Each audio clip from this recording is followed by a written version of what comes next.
WICR. We're now on Live 365 and Ustream.com. Just search WICR and like us on Facebook. Facebook.com/WICR Iona College Radio.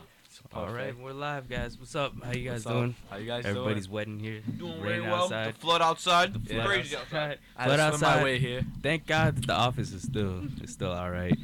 All right, so we were just talking about Drake earlier a little bit. Me and Gabe, we were talking about his albums, More Life, and things like that, and how More I don't know, tunes for your head top, man. and I kind of feel like he kind of plateaued a little bit because it does sound kind of like Views to me, like a better version of Views, like Views 2.0 if he beefed it up a little bit.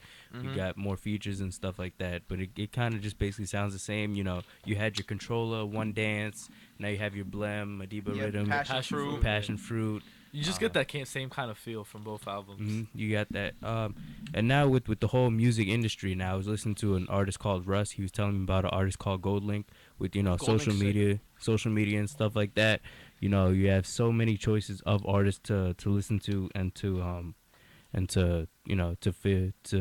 basically figure out who's making music in your area or who's making music in LA, in Atlanta, in Canada, and things like that. But how has social media in general affected the youth? Do you see it as a positive thing or more negative than anything? I'm just chewing my parfait. I think social media is a good thing. I think the way people use it can be interpreted into a bad thing. But I think the fact that we're connected to people all over the world, the fact that I can message Gabe, have him reply in 0.2 seconds when he's in his home and I'm in Iona, it's pretty awesome. I just think it's human nature to overdo it. We know the idea of moderation is something we're familiar of, right? Yeah. But it's not something we always practice. It's easy to overdo it, especially when technology is becoming so accessible. Social media, you're on it all the time. Whether it be Snapchat, Instagram, Twitter, Facebook, or one of the other 5 social media platforms, you're on it all day long. Yeah. But I do think when it's like in of itself, social media is a good thing because there's so many benefits that have come to it. We're living in a connected world. You can contact your friend who's in Europe. So do you think it's doing more good than harm? You know, with like you said, everything is in moderation. You have your good and your bad. You have your bullying, and then you could talk to anybody in the world who you want to. I think it's good. What do you think? Yeah, I think it's good too. Like, you gotta connect anywhere around the world. Like, let's say you want a pair of sneakers, and like you find this page, but it's located like in Japan. Let's say he's the guys from Japan. For the plug. You could go DM him. Tell him. You could go DM him and message him like you're interested in this pair. Yep. You'll get it delivered. Like, It's stuff like that. it's There's crazy. so many benefits to being connected worldwide. But and it is being linked negative. up. Like, let's say, some people have their profiles on like public on Instagram. Like, they could get like some negative comments from people, negative but feedback. It just comes with the territory. And man. catfish, If it you're is. keeping it public, you know that stuff like that's gonna happen. If you want to avoid that, keep it private. You know what I'm saying? Now I want to play this little clip from Simon Sinek. He gave a TED Talk. He's an author, and he basically is talking about millennials and how we were raised. And his whole philosophy is that it's basically not our fault. Like, we were kind of told you could have everything you want, and like you don't have to work for it. We were given last place trophies, and it's shown in the science that it doesn't make the person who in last place feel good because they know they don't deserve it, and it makes the person in first place feel like they worked hard basically for nothing. And I just want to play a little clip on what he said about social media. Good at showing people that life is amazing even though I'm depressed, right? And so everybody sounds tough, and everybody sounds like they got it all figured out. And the reality is there's very little toughness in what's all and so Do you hear it? No, I don't hear it either. I don't hear not it. going. Technical difficulties. You didn't hear it? I didn't hear it. I didn't hear it. Dang. Did you Well, hear he was basically talking about social media, and how people are faking on social media that people might be depressed, but at the same time they'll post a Snapchat talking about, oh, I'm doing this and this right now, and so they'll basically show you a part of their life. That's a very, very valid point. Because so when it comes to social media, you only highlight the positive aspects of your life. Why do you think people fake on social media? People what? Why do you think people fake on social media? You want to come across as cool, man. That's what it is, man. wanna Whenever you're on seem social successful. media, it's either a photo of you going out with your friends, you having some sort of achievement or some sort of success, and that's pretty much it. You never ever, maybe once in a while, people maybe for the people who are really true to themselves, there's Drake. moments of weakness and stuff like that. But you Drake never want to vibe. be portrayed as someone like that. Yeah. When it comes to social media, you want to be like that guy that everybody wants to hang out with. You want to seem like that successful guys that goes out, Right, gets the Gets them- girls, gets goes out them with his with friends, man. has the Mm-hmm. A in class and everything. You know what goes I to mean? the Yeah. best restaurants. Yeah. Of Do you course, think eats that's the best food and everything? Yeah. do you think that's detrimental to society? I think it is because especially you have people who might take it too literally. Mm-hmm.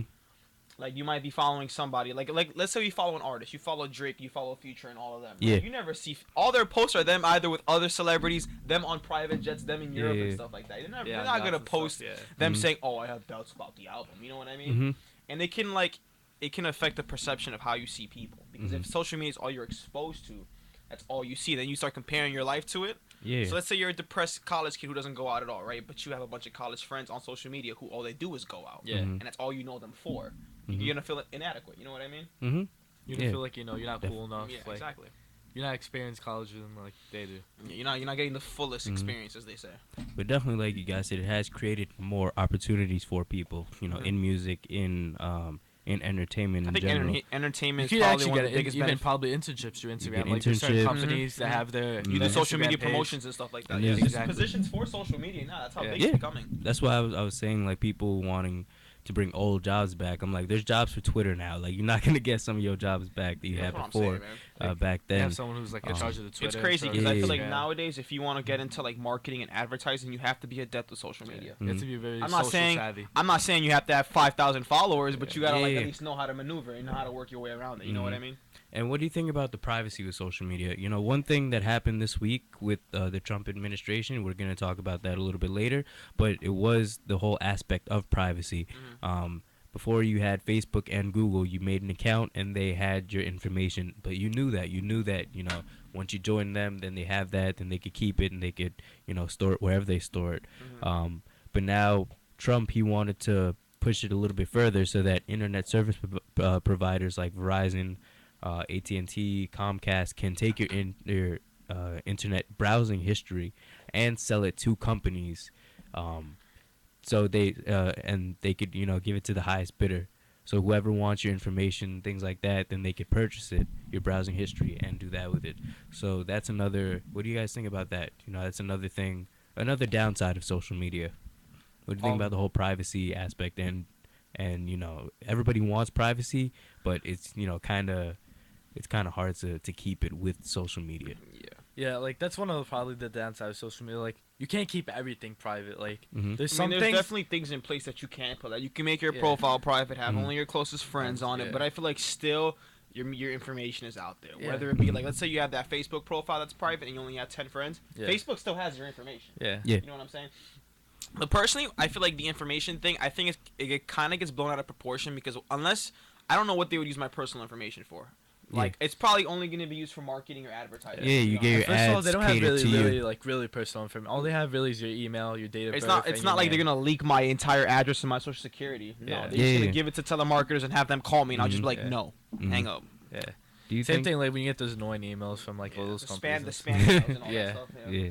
Thank God for the spam folder though. Honestly. So do you think that social media links to depression and you know, causes a short attention span, or because that's another thing too with people, you know, stunning on Instagram, faking, showing you one side, it leads to other people Who's who the may be exact opposite? what? Who's the exact opposite? Where the people who are stunting, you have the people who are like just looking at the other people stunting and feel like less of themselves because of it. I don't know. I just think it depends, man. I think social media in of itself, like it's good. It's a good creation. It just depends the way you go. It depends about how it, you though. receive like the image you're getting from that. It depends. sort of, Yeah. Mhm. I think that's actually true. What do you think about this generation in general? You know, you guys didn't hear the clip, but he, like I said before, he was basically saying that every generation, you know, there's something different, and the generation before them kind of criticizes them, and says, "Oh, you're not working as hard as I used to work," and this and that, and blah blah blah. But if you look at the data, it's pretty much the same. Or do you think that, you know, now there are kids who are becoming more active than in previous generations? I think it's also the introduction of the digital age. Mm-hmm. Like it's easy for a person from an older generation from the 70s and 80s where digital technology wasn't at the forefront like it is now. Mm-hmm. I think it's easy to see someone on the computer all day saying, "Oh, you're not doing anything," because it's not manual labor that they're used to. Yeah. Yeah. But you could be on the computer all day coding, typing essays and stuff like that. So it's a Writing different. articles for a It's newspaper. we or can have something, yeah. equal or even more work. It's just that we're in a more comfortable position to do that work. Yeah. You know what I mean? Yeah. I think that the digital technology can definitely. I don't know if it's a crutch like some people say it is, but I definitely Yeah. can see how people can turn it into a crutch by becoming too dependent on it. I feel like we're actually just as active as them because, like Mm-hmm. Dom said, yeah, sure, we're in the computer, we're just sitting there on the chair and just with And our you're arms getting out your like work that. done. But you're getting Yeah. actually a lot of work done. Like, let's say you're working on an essay, you're working on a project. At Yo, the God same forbid, time. God forbid you're a computer science like a computer engineer or anything like Yeah. that. You're putting in mad work. Yeah. Yeah, that's hard. That really is hard. All right. Well, speaking of computer engineering essays and stuff like that, when we come back, we're gonna talk about schools a little bit.